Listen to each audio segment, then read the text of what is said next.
Hello everyone, welcome to P chemistry. So last video में हमने periodic table का किया था एटॉमिक रेडियस के बारे में। ठीक है, उसके फैक्टर्स जितने भी थे जिन पे वो डिपेंड करता है उसके बारे में पढ़ा था। और फिर हमने देखा था ट्रेंड्स पीरियोडिक टेबल में कैसे वो वेरी करता है पीरियड में और ग्रुप में। ठीक है, और कुछ फैक्टर्स देखे थे, इंपॉर्टेंट फैक्टर। तो सेम हम लोग आज पढ़ने वाले हैं आयनाइजेशन एंथैल्पी, और इसको आयनाइजेशन पोटेंशियल, आयनाइजेशन एनर्जी भी बोला जाता है। ठीक है, तो इस वीडियो में सेम हम लोग वही करने वाले हैं, फैक्टर्स के बारे में देखने जिसपे आयनाइजेशन एंथैल्पी डिपेंड करता है, और ट्रेंड्स देखेंगे पीरियोडिक टेबल में कैसे वेरी करता है। और वन मोर थिंग, इसमें कुछ एक्सेप्शंस के बारे में पढ़ने वाले हैं, तो आप उन एक्सेप्शन पे ज्यादा फोकस करना। ठीक है, बिकॉज क्वेश्चन जो आते हैं वो एक्सेप्शन से एग्जाम में ज्यादा आता है। कॉम्पिटेटिव एग्जाम में मस्ट है, वहां से क्वेश्चन डालेगा आपको। ठीक है, तो आप वहाँ फोकस करोगे। एंड वन मोर थिंग, मैं कुछ बताना चाहता हूँ। जैसे मैं वीडियोस, लास्ट के वीडियो जो थे उसमें व्यूज आ रहे थे, जैसे कि 30-40 व्यूज जा रहे थे। ठीक है, अच्छे खासे व्यूज आ रहे थे, बट अभी क्या है, व्यूज कम हो गए। इसका मतलब है कि आप पढ़ नहीं रहे हो। ये लॉकडाउन है, इसका मतलब आपके पास टाइम है, तो आप उसको यूटिलाइज करो अच्छे से। ठीक है, आप उसको पढ़ो। अब आप सोचोगे बाकी लोग नहीं पढ़ रहे तो हम भी नहीं पढ़ेंगे, तो बाकी लोग जैसा आपको रिजल्ट नहीं करना, आपको अच्छा करना है तो आपको पढ़ना पड़ेगा। ठीक है, तो जब बाकी लोग रेस्ट कर रहे हैं तो आप पढ़ो, अच्छे से पढ़ो। बाकी हम लोग वीडियो बनाते रहेंगे। अब आगे बढ़ते हैं टॉपिक की तरफ। तो हमारा टॉपिक है आयनाइजेशन एंथैल्पी।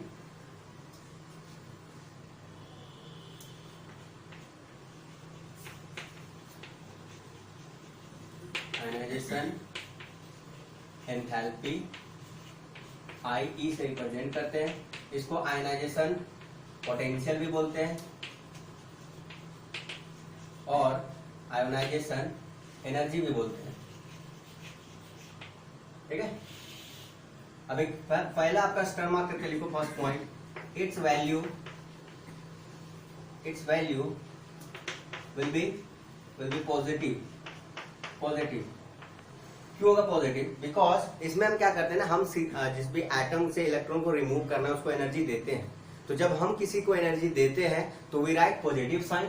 ठीक है, मतलब डेल्टा एच का जो वैल्यू आएगा, एच क्या है हमारा एंथैल्पी, तो जो एंथैल्पी में चेंज आएगा वो क्या आएगा, पॉजिटिव आएगा।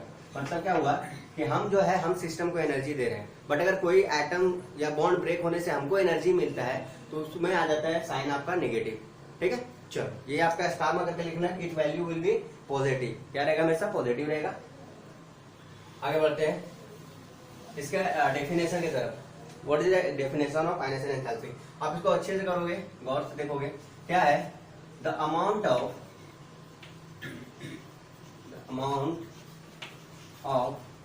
Energy required to remove an electron from outermost या फिर आप बैलेंस भी लिख सकते हो, outermost orbit of an isolated gaseous atom। चलो ये आपका डेफिनेशन है। The amount of energy required मतलब क्या हो रहा है, हमें उसको एनर्जी दे रहे हैं ना, that's why required. The amount of energy required to remove an electron from outermost orbit of an isolated gaseous atom. अब आपको यहाँ 4 पॉइंट याद रखना है। First point is outermost, isolated, gaseous और एटम। ये 4 पॉइंट में से अगर आप एक भी पॉइंट मिस करते हो तो डेफिनेशन जो आपका इनकम्प्लीट होता है। ओके, तो समझते हैं क्या है पहले। एटम आइसोलेटेड का मतलब होता है, जैसे हमारा ये क्या है, Cl और Cl, तो ये बॉन्डेड है। ये आपका जो है क्लोरीन मॉलिक्यूल है, ये क्या आपका क्लोरीन मॉलिक्यूल है। अगर हम इसको आइसोलेट करेंगे तो क्या रहेगा, एक क्लोरीन एटम। अगर इस बॉन्ड को हम फ्लिप कर दें तो क्या मिलेगा आपको, Cl। और ये Cl जो सिंगल एटम होगा उसको हम बोलते हैं आइसोलेटेड। और जैसे अगर हम बात करेंगे Na का, तो Na हमारा सॉलिड होता है, तो हम सॉलिड फॉर्म में नहीं लेंगे। किस फॉर्म में लेंगे, गैसेस फॉर्म में। मतलब इसको पहले गैसेस स्टेट में भेजेंगे, वहां से उसके आउटरमोस्ट ऑर्बिट से इलेक्ट्रॉन को निकालेंगे। लाइक सपोज करो ये सोडियम का न्यूक्लियस है, ऐसे क्या है ऑर्बिट है बहुत सारे। ये आपका क्या आउटरमोस्ट ऑर्बिट, सबसे बाहर वाला ऑर्बिट जिसको वैलेंस शेल बोलते हैं। इसमें से हमको एक यहाँ जो इलेक्ट्रॉन है उसको निकालना होता है। तो इस इलेक्ट्रॉन को निकालने के लिए क्या होता है, हमको कुछ एनर्जी देनी पड़ती है। क्यों एनर्जी देनी पड़ती है, क्योंकि जो न्यूक्लियस है और इलेक्ट्रॉन इसके बीच में फोर्स ऑफ अट्रैक्शन है।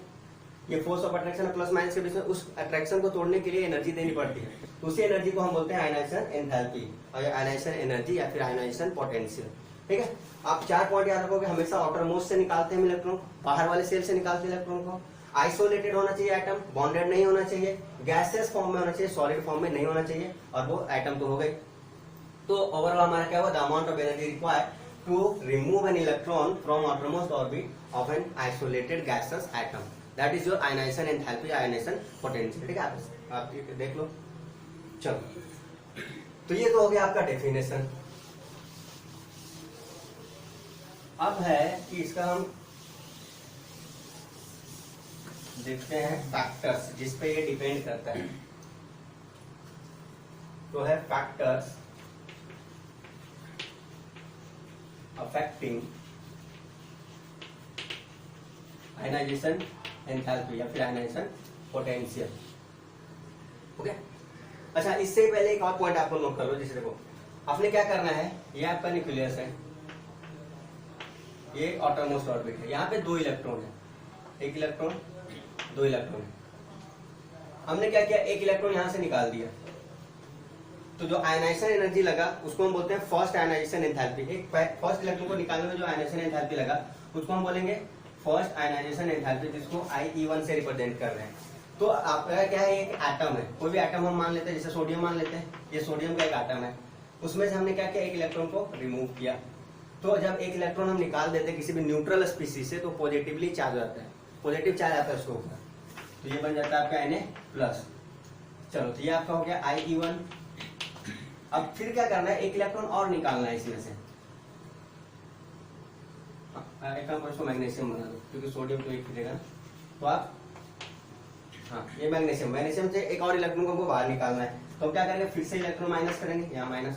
तो अभी सेकेंड टाइम जो आयनाइजेशन एंथैल्पी देंगे हम उसको क्या बोलेंगे, IE2, सेकेंड आयनाइजेशन एंथैल्पी बोलेंगे उसको। ठीक है, सेम वे में अगर 1 और इलेक्ट्रॉन निकालना है, इसे 1 और इलेक्ट्रॉन हमको यहाँ से निकालना हो जाएगा, तो क्या बोलेंगे उसको हम आयनाइजेशन एंथैल्पी 3, मतलब थर्ड आयनाइजेशन एंथैल्पी।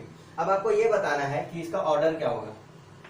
हम यहाँ लिखते हैं ionization enthalpy 1, first second ionization enthalpy and third ionization enthalpy. इनमें से कौन सा एंथैल्पी ज्यादा होगा, कौन सा एनर्जी ज्यादा होगा, थर्ड वाला या फर्स्ट वाला, तो मतलब कौन से ऑर्डर में होगा। अभी देखो, इसको जाने के लिए पहले समझते क्या है कि जब न्यूट्रल था एटम, तो ये पॉजिटिव और इस नेगेटिव के बीच में फोर्स ऑफ अट्रैक्शन था, उसको तोड़ने में जो एनर्जी लगा वो हमारा फर्स्ट एनर्जी है।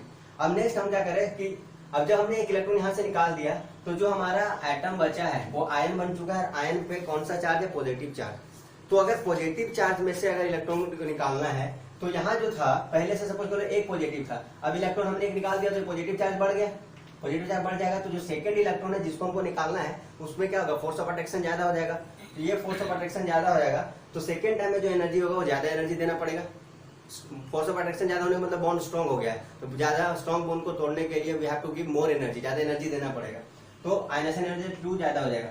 उसी वे में अगर हम 2 प्लस वाले में से 1 और इलेक्ट्रॉन निकालना चाहेंगे, मतलब हमारा क्या हो गया, यहाँ पे 2 प्लस बन जाता है, Mg2+ यहाँ आएगा।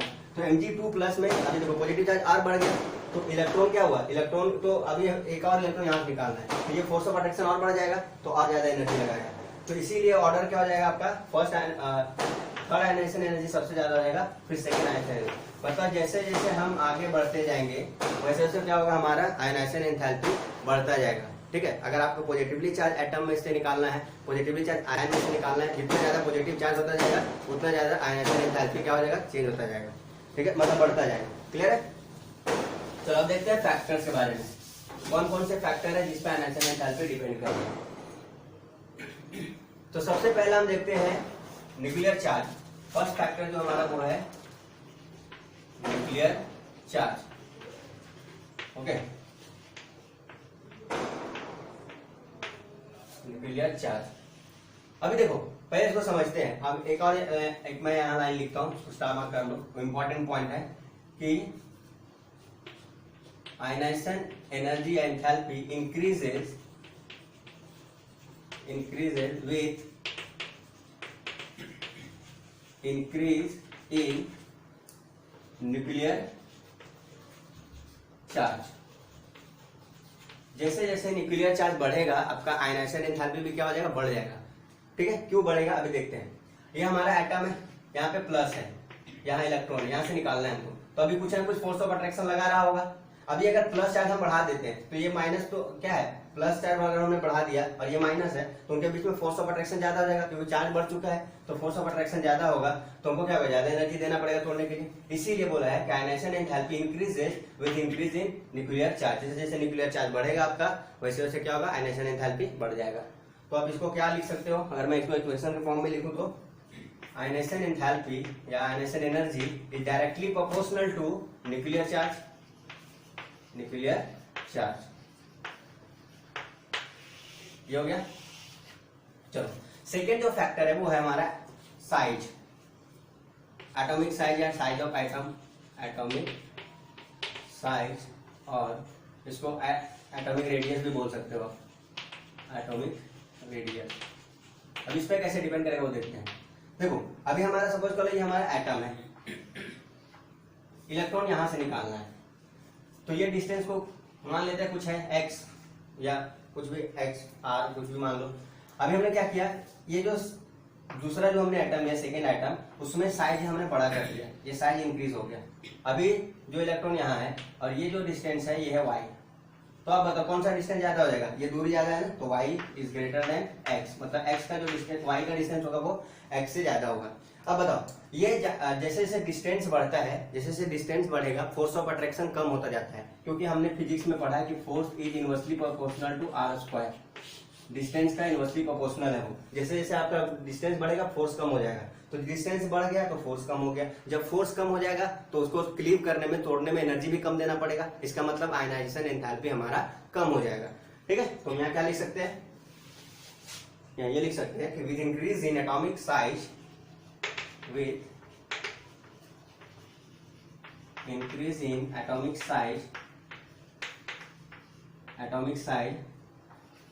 ionization enthalpy decreases। क्या हो जाएगा आपका, आयनाइजेशन एंथैल्पी डिक्रीज हो जाएगा। तो इक्वेशन के फॉर्म में क्या लिख सकते हैं हम, ionization enthalpy is inversely proportional to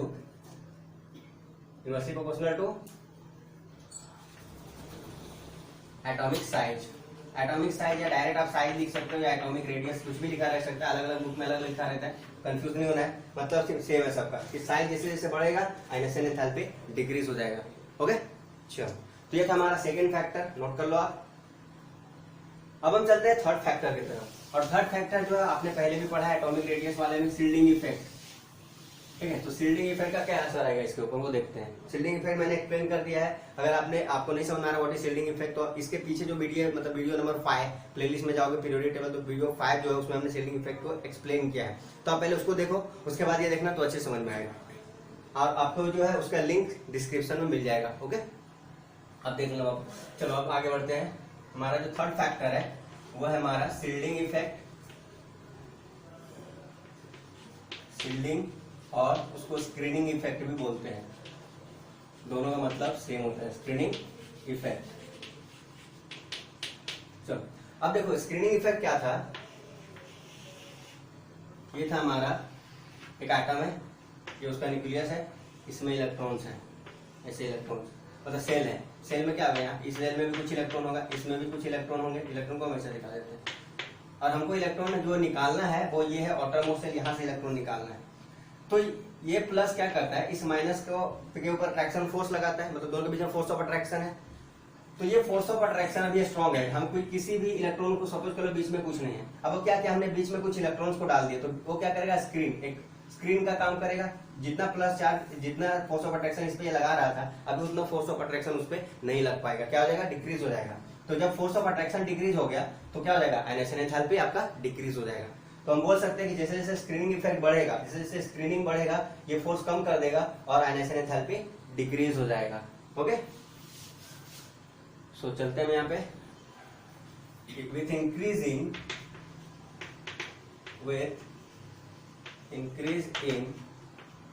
screening effect और शील्डिंग इफेक्ट बोल सकते हो, इफेक्ट आयनाइजेशन एंथैल्पी डिक्रीजेस, क्या हो जाएगा, डिक्रीज हो जाएगा। तो इसमें हम लिख सकते हैं इक्वेशन के आयनाइजेशन एंथैल्पी जो है वो भी क्या है, इनवर्सली प्रोपोर्शनल है, हाँ इनवर्सली प्रोपोर्शनल है इसका स्क्रीनिंग इफेक्ट का। इसका मतलब स्क्रीनिंग इफेक्ट बढ़ेगा तो आयनाइजेशन एंथैल्पी क्या हो जाएगा, कम हो जाएगा।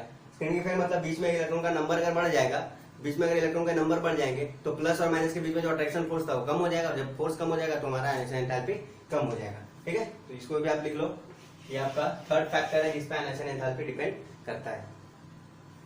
नेक्स्ट चलते हैं फोर्थ जो फैक्टर है वो बहुत इंपॉर्टेंट है, इस फैक्टर को आपको याद रखना है और यहाँ से क्वेश्चन पूछे जाते हैं मोस्ट ऑफ टाइम, क्योंकि ये एक्सेप्शनल बिहेवियर दिखाता है पीरियोडिक टेबल में। तो फोर्थ जो है आपका वो है electronic configuration. Electronic configuration, okay. क्या है इलेक्ट्रॉन, तो इसमें क्या है कि half field and complete full field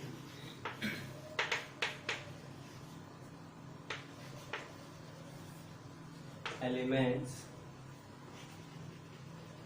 are higher ionization enthalpy than incomplete filled element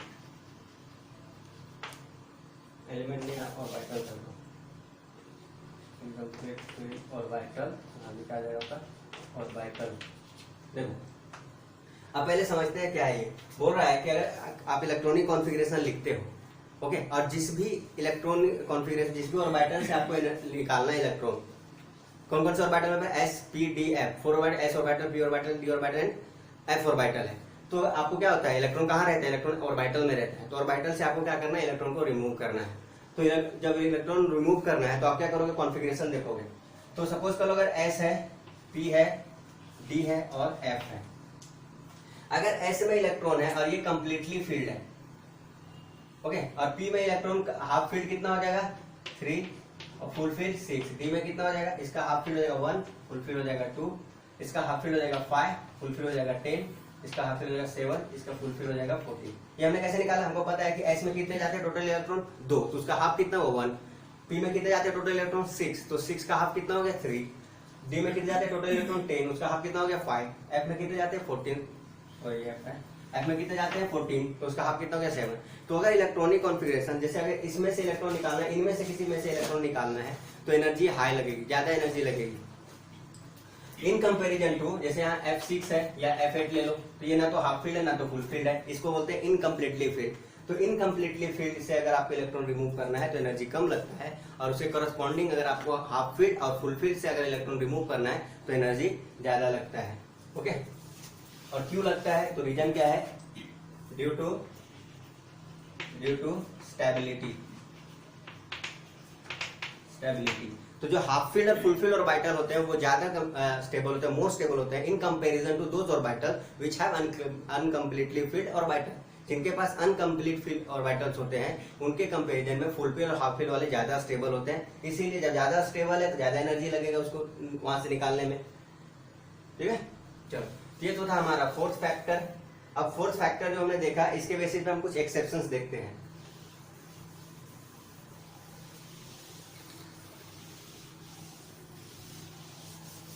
जैसे अगर आप पहले क्या करते हैं, पीरियोडिक ट्रेंड देख लेते हैं। Periodic trend of ionization enthalpy, मतलब पीरियोडिक टेबल में कैसे वेरी करता है आयनाइजेशन एंथैल्पी।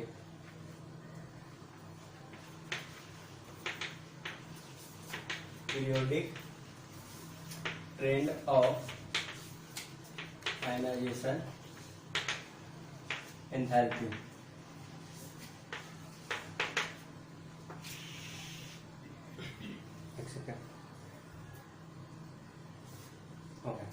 तो हम देखते हैं इन ग्रुप में क्या होगा वो ऑब्जर्व करते हैं।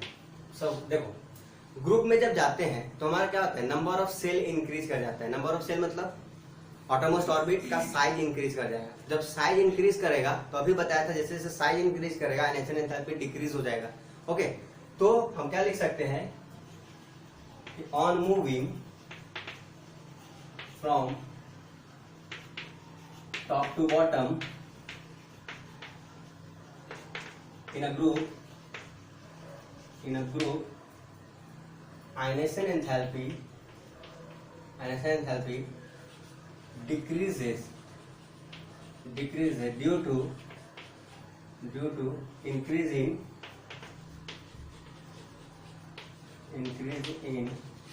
atomic size, या साइज बोल सकते हो, due to increase in size। ठीक है, तो अगर जैसे हम बात करें कि ये लिथियम है, सोडियम है, पोटेशियम है, रुबिडियम है, सीजियम, ये क्या है, एक ही ग्रुप के एलिमेंट है ना। पहले लिथियम आता है, उसके नीचे सोडियम, उसके नीचे पोटेशियम, फिर रुबिडियम, फिर सीजियम आता है। तो अगर ऑर्डर पूछा जाएगा ना आयनाइजेशन एंथैल्पी का, आयनाइजेशन एंथैल्पी ऑर्डर अगर आपसे पूछा जाए तो किसका ज्यादा होगा? इसका होगा, क्योंकि इसका साइज छोटा है। तो ये हो जाएगा order of ionization enthalpy.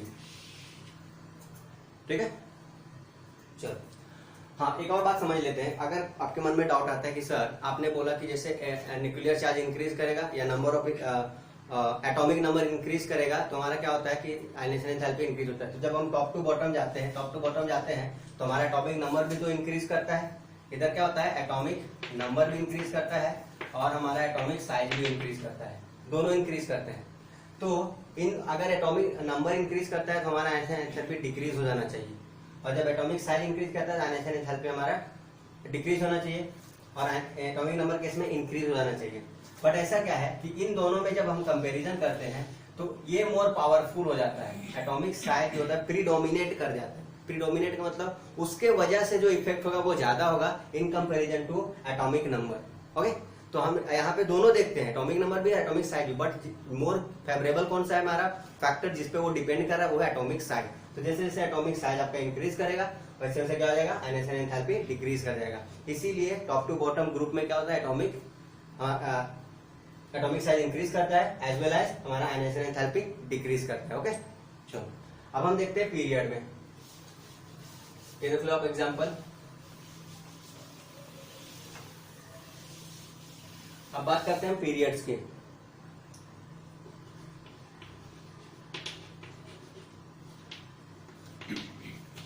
In period, तो पहले समझो इसको ध्यान से, होता क्या है। पीरियड में क्या होता है कि हमारा क्या होता है, जैसे सेकेंड पीरियड है।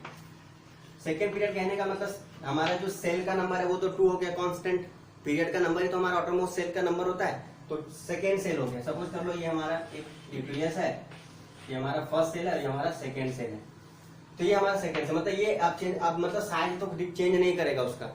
ओके, अब इसी मतलब नंबर ऑफ सेल नहीं बढ़ेगा, मतलब साइज उसके करस्पॉन्डिंग इंक्रीज नहीं करेगा। अब इसी सेकेंड सेल में इलेक्ट्रॉन डालने हैं, हमको जितने भी इलेक्ट्रॉन रिमूव करने हैं वो कहाँ से करने हैं, इसी सेकेंड सेल से करना है।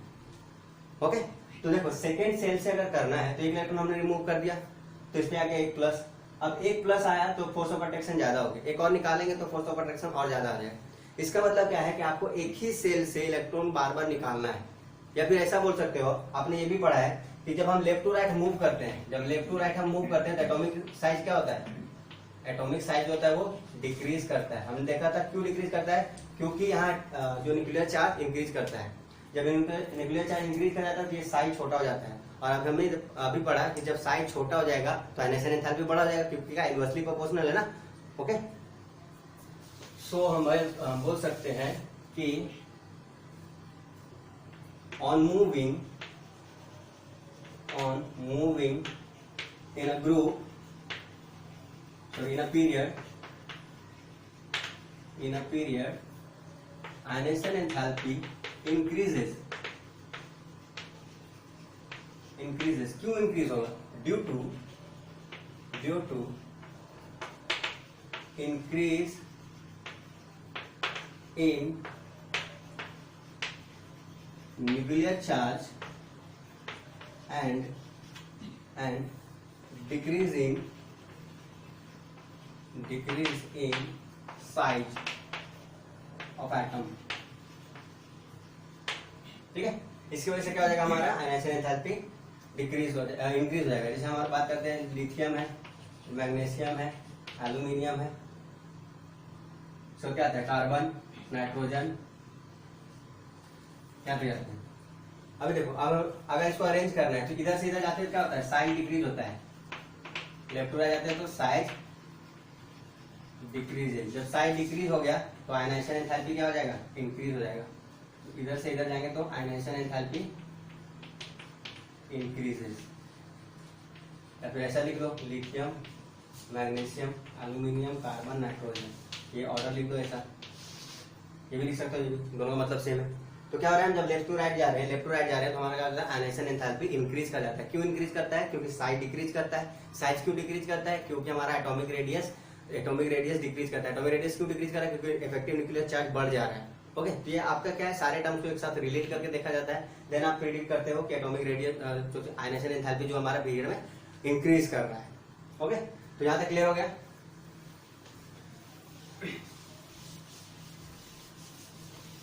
अब हम कुछ नोट्स लिखने वाले हैं, कुछ एक्सेप्शन पहले पढ़ लेते हैं। उससे पहले कुछ नोट्स लिखते हैं।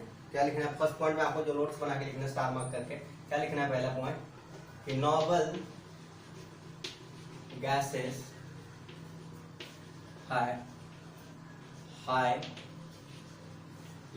Highest ionization enthalpy. जितने भी एलिमेंट आप देखो एक पीरियड में, जब आप एक पीरियड में मूव करते हो लास्ट में आपको नोबेल गैस मिलता है। तो कितने भी आप एलिमेंट मूव कर लो, तो जब लास्ट में 18th में पहुंचोगे तो उसका आयनाइजेशन एंथैल्पी सबसे ज्यादा होता है। क्यों, ड्यू टू कंप्लीट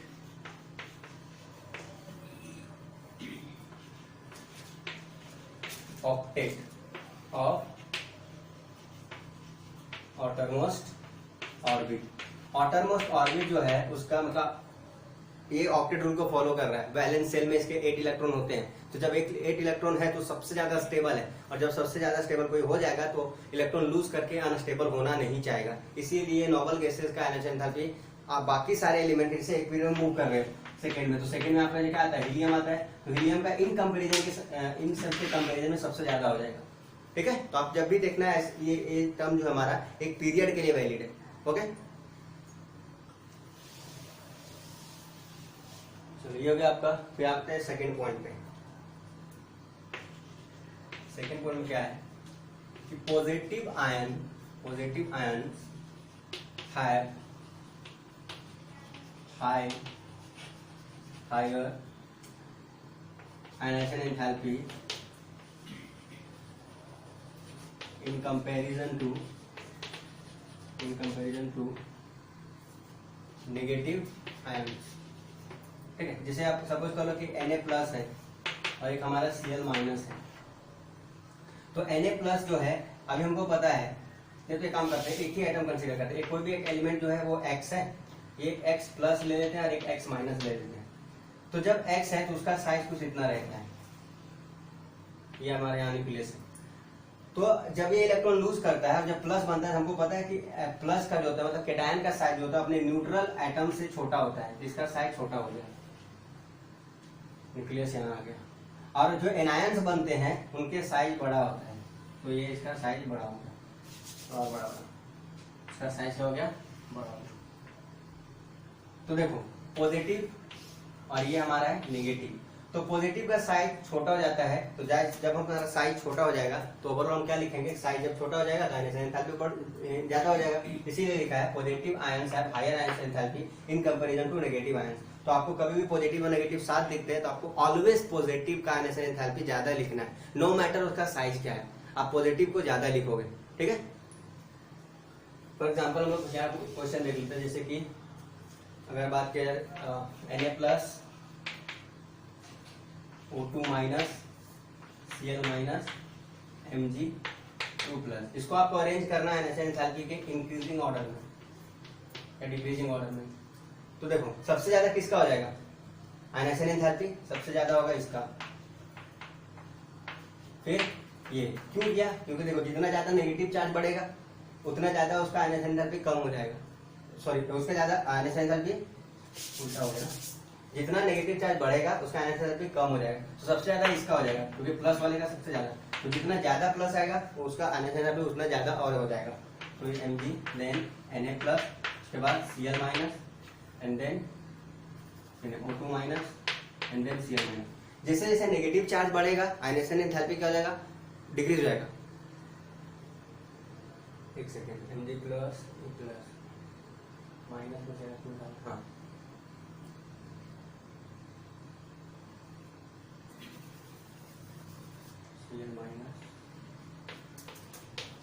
तो पॉजिटिव चार्ज बढ़ेगा तो आयनाइजेशन एंथैल्पी बढ़ेगा, नेगेटिव चार्ज बढ़ेगा तो आयनाइजेशन एंथैल्पी घटेगा। क्यों घटेगा? क्योंकि एक ही एटम में हमारा क्या नेगेटिव चार्ज बढ़ता जा रहा है, तो इलेक्ट्रॉन चाह रहा है कि हम वहां से निकल के उसको न्यूट्रल कर दें, किसी तरह से वो अपना स्टेबल हो जाएगा। तो जब ज्यादा नेगेटिव चार्ज आएगा तो इलेक्ट्रॉन इजीली वहां से निकलना चाहेगा, और जब इजीली इलेक्ट्रॉन निकलना चाहेगा तो आयनाइजेशन एंथैल्पी क्या हो जाएगा, उसका कम हो जाएगा। इसीलिए आपका ये हो जाएगा, ठीक है। सबसे ज्यादा आएगा प्लस वाले का, और जितना ज्यादा प्लस उतना ज्यादा, फिर उससे कम हो जाएगा माइनस वाले का, और जितना ज्यादा माइनस उतना उसका एनर्जी कम। ओके, चलो अब देखते हैं। ये तो हो गया हमारा, ये 2 पॉइंट बहुत इंपॉर्टेंट क्वेश्चन यहाँ से है, मस्त है। अगर क्वेश्चन एग्जाम में पूछा जाएगा तो कॉन्सेप्ट यहाँ से बनता है पूछने का, ठीक है। इसको आप अच्छे से समझ लो पहले।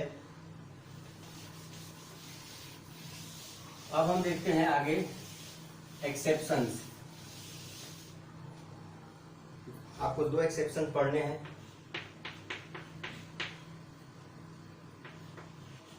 एक्सेप्शंस इन आयनाइजेशन एंथैल्पी, आयनाइजेशन एंथैल्पी में एक्सेप्शन। चलो अभी हमने क्या पढ़ा था, जब हम पीरियड में मूव करते हैं लेफ्ट टू राइट जब जाते हैं,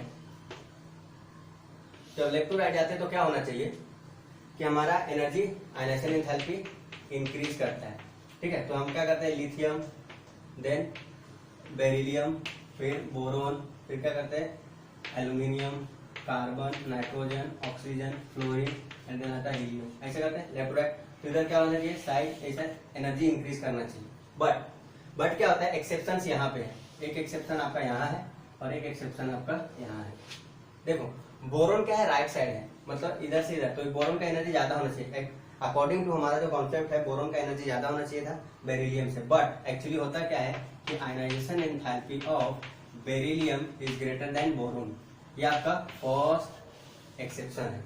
सेकेंड एक्सेप्शन क्या है कि ionization enthalpy of nitrogen is greater than oxygen. Oxygen right side में, उसका ज्यादा होना चाहिए था, लेकिन यहाँ पे उल्टा हो गया, नाइट्रोजन का ज्यादा हो गया और फिर कम हो गया। तो ये आपका सेकेंड एक्सेप्शन है। तो ये 2 एक्सेप्शन आप स्टार मार्क करके लिख लो, अगर एग्जाम में क्वेश्चन आएगा तो यहाँ से आएगा ही आएगा, ठीक है।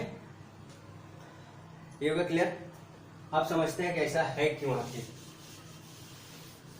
तो ये पता चलेगा हमको इलेक्ट्रॉनिक कॉन्फ़िगरेशन से। तो आप पहले क्या करो, बोरोन और बेरिलियम का कॉन्फ़िगरेशन लिखो। ये हो गया आपका बोरोन, ये हो गया आपका बेरिलियम। तो बोरोन कितना होता है, 5, एटॉमिक नंबर 5 होता है, इसका होता है 4। इसका कॉन्फ़िगरेशन है 1s2, 2s2 और 2p1। इसका कॉन्फ़िगरेशन आ जाएगा 1s2, 2s2, ठीक है। अब देखो, अब हम बात करते हैं कि इलेक्ट्रॉन हमको रिमूव करना है ऑटममोस्ट ऑर्बिट से।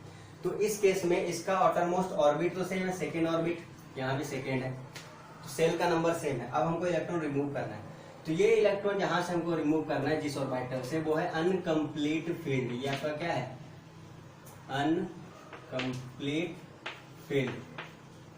और ये देखो आपका क्या है, फुल फील्ड है, फुल फील्ड।